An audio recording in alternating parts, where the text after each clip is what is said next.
Bonjour à tous et bienvenue sur ma chaîne Ma Vie en Thaïlande du Sud. Donc dans l'épisode précédent, je vous ai parlé du Mookata. Donc aujourd'hui, je vais vous parler du Shabu. C'est très similaire, c'est un buffet, mais au lieu d'avoir cette pierrade devant vous, vous allez avoir un genre de, une casserole. Parfois elle est séparée en deux, parfois en quatre, parfois pas du tout. Et dans cette casserole, vous allez avoir un bouillon. Donc plusieurs types de bouillons. Ça peut être un bouillon de légumes, ça peut être un bouillon de tom yam, ça peut être un bouillon de sang, ça peut être. Ils ont vraiment plusieurs types de bouillons. Et vous allez avoir donc pareil un genre de buffet à volonté avec donc du porc, du saumon, de la seafood, etc. que vous allez mettre dans votre bouillon. Et tout au long de la soirée, vous allez manger ce bouillon avec ce que vous avez mis dedans. Ça s'appelle shabu. Ça vient de, je sais pas si ça vient du Japon ou de la Corée. Je suis pas assez bon en culture japonaise et coréenne. Je sais que ça vient d'un de ces deux pays.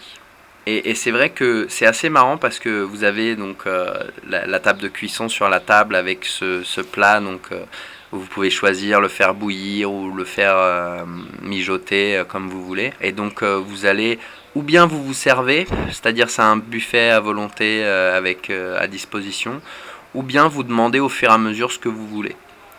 C'est vrai que nous on en avait un à côté de chez nous, on payait un peu cher, c'était 12 euros je crois par personne, mais ils avaient des sushis maison à volonté. Et on allait là-bas que pour ça en fait.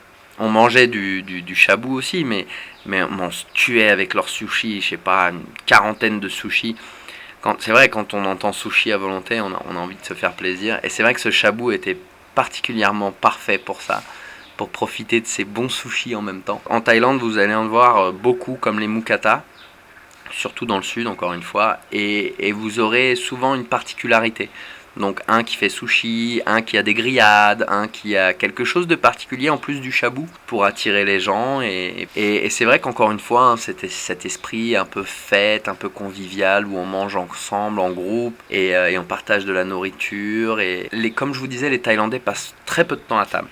En général, ils passent du temps à table pour boire, mais pas pour manger, sauf dans ces deux exceptions, qui sont le shabu et le mookata, où en général, ils vont passer plus de temps à table, plus de temps à discuter, etc. C'est-à-dire un vrai repas comme nous, quand on est avec des amis ou en famille, c'est-à-dire qu'on passe plus de temps à discuter qu'à manger finalement.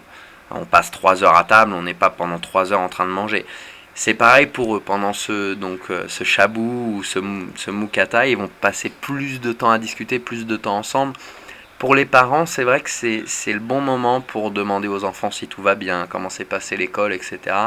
Quand dans la vie de tous les jours, avec les horaires, etc., c'est pas forcément évident.